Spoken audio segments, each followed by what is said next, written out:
This video is brought to you by Squarespace. Whether you need a domain, website, or online store, make it with Squarespace. Hey Wisecrack, Jared here. It all started when someone at the office said, Jared, you gotta watch The Boss Baby.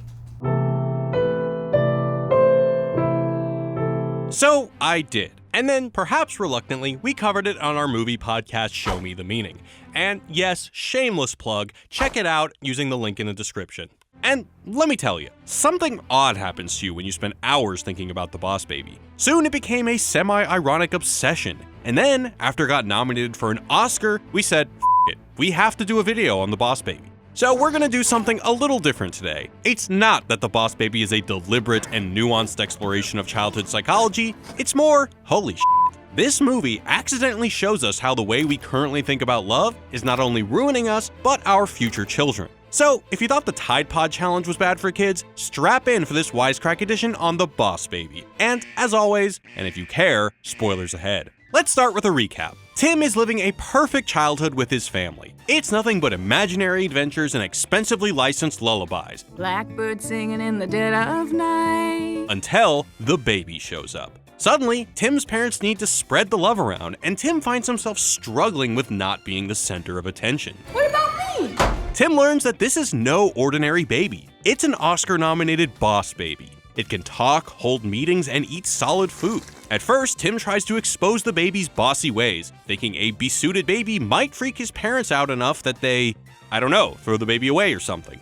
But the boss baby isn't going out like that and outwits Tim at every turn. Tim learns the baby is only around to foil Puppyco's mysterious new puppy that threatens to make babies obsolete somehow. So he agrees to help. Tim and the Oscar-nominated Boss Baby sneak into Puppyco to conduct some corporate espionage. Their madcap adventure goes off the rails and they end up in Las Vegas saving their parents from a rocket ship with the help of a tidal wave of puppies. It's weird.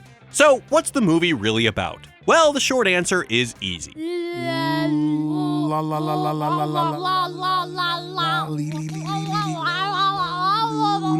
No. It's about love. Tim wants his parents' love, the Boss Baby wants to win the market share of love back from those gosh dang puppies, and the villain wants to steal love away from babies. No one will ever want a baby ever again. It all comes back to love. In the end, Tim and the Boss Baby have a delightful reunion when they realize that love is not a finite resource. There's enough for everyone. Now, that's a nice message and all, but anyone who's ever had a high school crush knows we don't always get the love we want. Now I know, who cares? A silly kids movie has a reductive view on love, so what? Well, this view on love isn't just simplistic. Some might call it dangerous, like known weirdo and everyone's second favorite psychoanalyst, Jacques Lacan. One of Lacan's fundamental ideas is the idea of lack. In short, Lacan says that we spend our lives looking for meaning, unity, and peace, but those aren't real things. We're never going to find them, and the desperate search for them is what makes people neurotic. We develop social and psychological disorders to cope with the fact that despite how badly we want life to be perfect, it never will be. And it's this lack that defines Tim's struggle in the film. For Lacan, it all starts with a childhood trauma called the mirror stage. When we're babies, we don't really know what the hell is going on around us, but everything is awesome. We're fed, we're taken care of, and it's all good. But eventually, we see ourselves in a mirror and realize we're not part of a comfy, cozy world, but just one little being in a giant world. That realization hurts. It's when we realize we're on our own. We see this phenomena play out in Boss Baby too, albeit a little differently.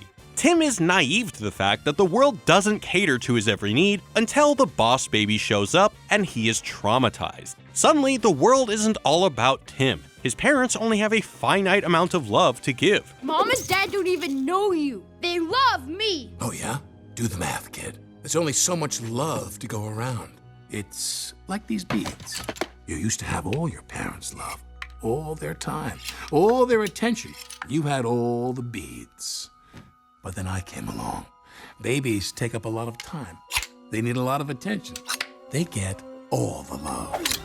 We could share. You obviously didn't go to business school. This theory that there isn't enough love for everyone is the foundation of every Oscar-nominated choice the Boss Baby makes. Tim tries to live with the baby, but he can't. It f***ing sucks. So he tries to expose him so his parents will get rid of him. No dice. He even jumps over a train and sneaks onto an Elvis-themed flight to Vegas, all to make this baby go away. Why? Because the baby interrupted his notion of how love works. Life was good. Life was perfect. But as I drifted off to sleep, something my parents said got me thinking. Where do babies come from? No matter how much this feeling of having your ideal reality shattered may suck, it's an essential stage of human development. However, instead of having Tim move past this difficult stage, the film doubles down on his childish fantasy, suggesting that love is, in fact, infinite. Tim writes a letter to the boss baby saying that there's plenty of love for both of them as long as they have each other. It's heartwarming. But for Lacan, desire for love or anything else is insatiable because the world will never be perfect. It's the inevitable outcome of lack. We'll never have the flawless, complete life we want, so we focus on specific things as objects of desires or on individual problems as the source of our suffering. In other words, Tim's idea that love can or should be infinite is a fantasy. And boy, does Tim love fantasy. Throughout the movie, we see him creating fantasies to represent the world around him. He uses those fantasies to entertain himself, to show his feelings, and to grapple with how love works. In the end, we learn the whole movie is just a story adult Tim is relaying to his daughter to prepare her for a sibling on the way. Is that a true story, Daddy? Well, sweetie, that's how I remember it. But you know what I found out? What? There's plenty of love for everyone. Lacan might say this poses a few issues. By creating this bizarre narrative about a ruthless corporate baby who threatens to close on all the market share of love in his family unit, Tim is essentially demonizing his little brother to deal with the fact that love is not, in fact, infinite. But whether finite or not, we're always going to want more and we'll never get all the love we want. This targeting of a single cause for all our problems is something that Lacanian scholars, and also regular people, refer to as scapegoating.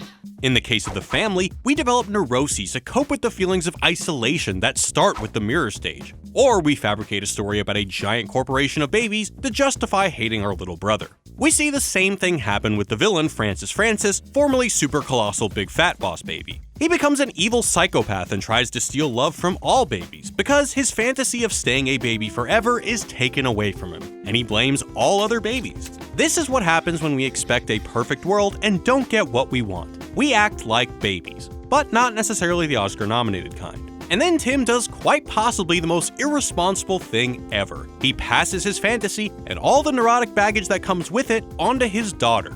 Inundating your daughter with the idea that your basic desires will always be fulfilled is, well, not great. That will probably lead to some issues down the line, like whatever happened to this kid. Dude, you're blue collar as like, get the out of my face. You make no money. Look, what are you wearing? You're disgusting. So what's the deal? Is it just that love is another one of the many things we're programmed to want but doomed to never get enough of? Not so fast, Lacan might say. There is in fact a secret way around the problem of love and fantasy, and it's also hidden in the Oscar-nominated story of the Boss Baby. What the movie's ending gets right is that the love between the brothers is the healthiest relationship we see in the movie. But that's not because love is infinite. Instead, it's because love depends on showing us how much we're missing. You don't even know what it's like to be part of a family. And you don't know what it's like to have a job. Lacan famously referred to love as to give what one does not have. When we love someone, we reflect their lack back to them. We show them what they are missing, and for Lacan, that confrontation with lack is far more psychologically curative than covering over our desires with fantasies and scapegoats. If we accept that definition of love, it's hard to argue that the brothers don't live up to it.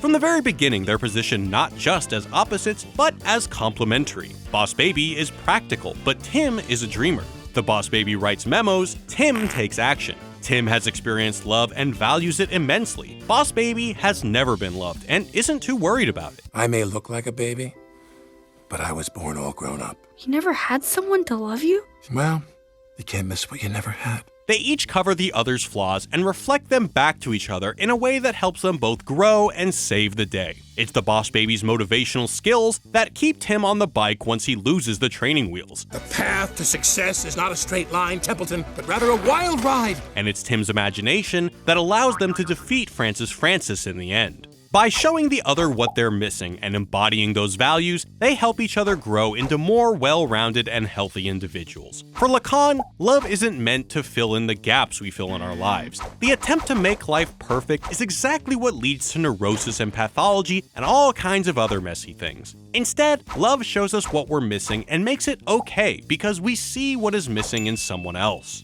Maybe it seems like we're going a little overboard on a movie about a baby who is somehow paradoxically a boss, but this is an important lesson. Real life is full of disappointment, and few, if any, things live up to the world we imagine. But that's no reason to get depressed. All you need to do is realize that things aren't going to be perfect. Not everyone gets nominated for an Oscar, and once you see that imperfection reflected in the world around you, it's really not so bad. Thanks, Wisecrack. And before you go, want to be a real boss? Use Squarespace to design your next website. It's so easy, a baby can do it. Use the offer code Wisecrack to get 10% off your first purchase of a website or domain today. Don't know how to code? Not a problem. Squarespace's all-in-one platform and gorgeous designer templates make it a cinch to build an eye-catching website for your project or business. And with award-winning 24/7 customer support, help is never more than a phone call away. Head on over to squarespace.com for your free trial, and when you're ready to launch, go to squarespace.com/wisecrack and use the offer code Wisecrack to save 10% off your first purchase of a website or domain. Thanks for watching, guys. Remember to hit the subscribe button and ring that bell. Catch y'all next time. Peace.